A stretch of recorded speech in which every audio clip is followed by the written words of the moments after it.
இவ்வளோ நேரம் ஃபோன் அடிச்சுக்கிட்டு இருக்கு, என்னதான் பண்ணுறால தெரில.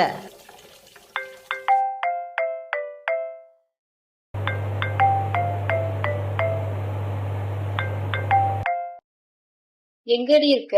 எவ்வளவு நேரம் வெயிட் பண்றது? இதுல ஒரே சாரி கட்டிட்டு வரலான்னு வர சொன்னேன். நீ எப்போ சாரி கட்டிட்டு எப்போ கிளம்பி வர்றது? எங்க வீட்டை பத்தி தான் உனக்கே தெரியும்ல, வரேன் இரு. சரி சரி, 8 மணி வரை வெயிட் பண்றேன். எங்க வீட்டை பத்தி உனக்கு தெரியும்ல.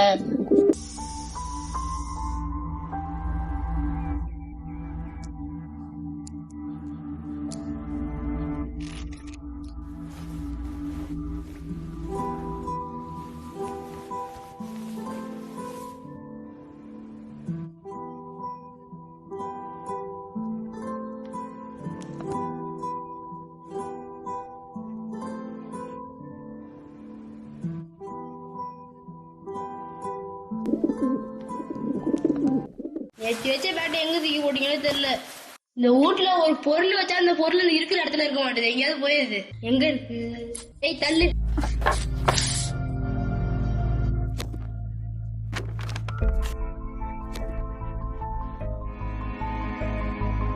லீவ் விட்டா இதே வேலையா போச்சு. காலையிலே பேட்டை தூக்கிட்டு கிளம்பிட்டான். சாப்பிடறதுக்காவது வீட்டுக்கு வாடா.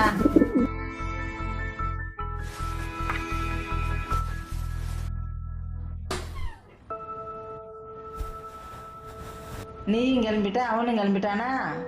போயிட்டு அங்க சிரிச்சான் விளாண்டெல்லாம் இருக்கக்கூடாது. போனோமா வந்தமா இருக்கணும். சாப்பிட்றதுக்குள்ள வீட்டுக்கு வா. அவன் நேரம் கிரவுண்டுக்கே போயிருப்பான். நான் இன்னும் படியை கூட தாண்டல. ஒரு மனுஷன் கத்திக்கிட்டே இருக்கிறான், வாயை திறந்து பேசுறீங்களா ஏதாவது?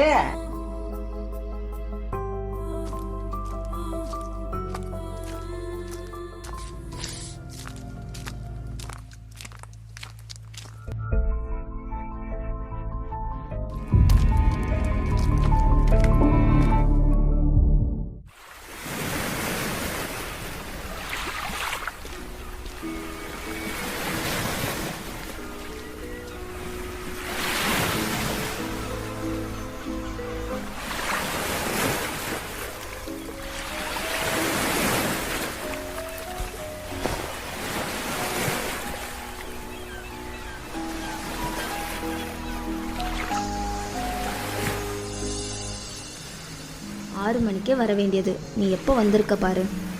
நான் என்ன பண்ணுறது, வீட்டில் பேசிட்டு வரணும்னு தான் நினைக்கிறேன், ஆனால் பேச முடியல. சரி விடு, அதான் எப்படியோ வரவாச்சும் செஞ்சுட்டல. எங்கே போனாலும் பிரச்சனை தான். வீட்டில் இருந்தாலும் பிரச்சனை, வேலைக்கு போனாலும் பிரச்சனை. ஏன் எங்கேயாவது வெளில போகணுன்னு பார்த்தா இங்கே வர வரைக்கும் கூட ஏதோ ஒரு பிரச்சனை தான். சரி, வேலையில் அப்படி என்ன பிரச்சனை? பின்ன எனக்கும் நல்ல குவாலிஃபிகேஷன் தான், நல்ல எக்ஸ்பீரியன்ஸ் இருக்குதான். ஆனால் ஒரு ஹையர் பொசிஷனுக்கு போகவும் விட மாட்டானுங்க. அப்படியே போனாலும் இந்த இடத்துக்கு எப்படி வந்தா தெரியுமா, அப்படிதான் பேசிட்டு இருக்கானுங்க. பொண்ணுங்க என்னதான் மாடா உழைச்சாலும் எல்லா வேலையிலும் இதே தான் நடக்குது.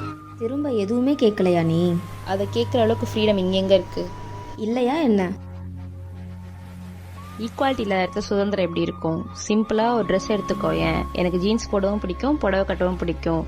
ஆனால் எதை எங்கே போடணுன்றது கூட என்னோட சாய்ஸ் இல்லைல்ல. பெரியார் சொன்ன மாதிரி தான், அதையே கொஞ்சம் மாற்றி சொல்லணும்னா அவங்கவுங்க அலமாரி அவங்களோட தான். அதில் யாருக்கும் எந்த உரிமையும் இல்லை.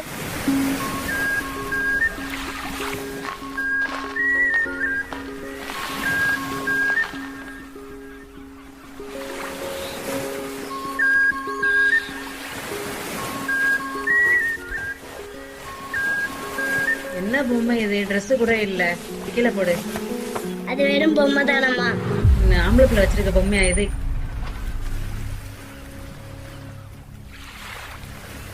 பாத்தியா, என்னதான் இருந்தாலும் பொண்ணுங்களுக்கு பொண்ணுங்களே தான் எதிரியா இருக்காங்க.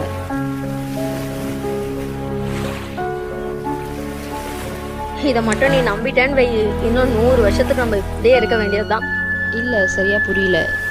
புரியுற மாதிரி சொல்லணும்னா, ஒடுக்கப்பட்டவங்களுக்கும் சிறுபான்மையர்களுக்கும் அவங்களுக்கு அவங்களே எதிரின்னு சொன்னா எவ்வளோ பெரிய வன்முறையோ அதே போலதான் இதுவும்.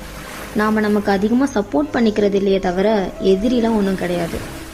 நீ சொல்றதும் சரிதான். நம்ம என்ன பேசினாலும் அது ஒன்று ஃபீட் ஆஃப் ஃபெமினிசம்னு சொல்லிடுறாங்க, இல்லைன்னா கேலியும் கிண்டலுமா தானே ஆக்கிடுறாங்க.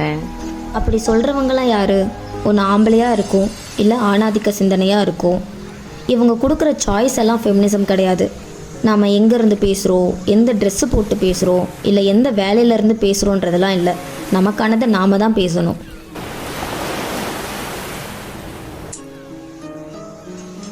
கரெக்ட் தான், படம் பார்த்து பார்த்து மூளை கெட்டு போச்சு.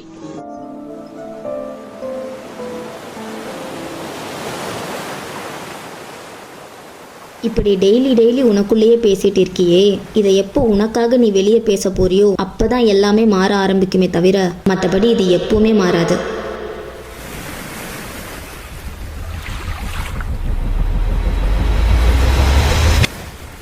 புரிஞ்சுது சவிதா.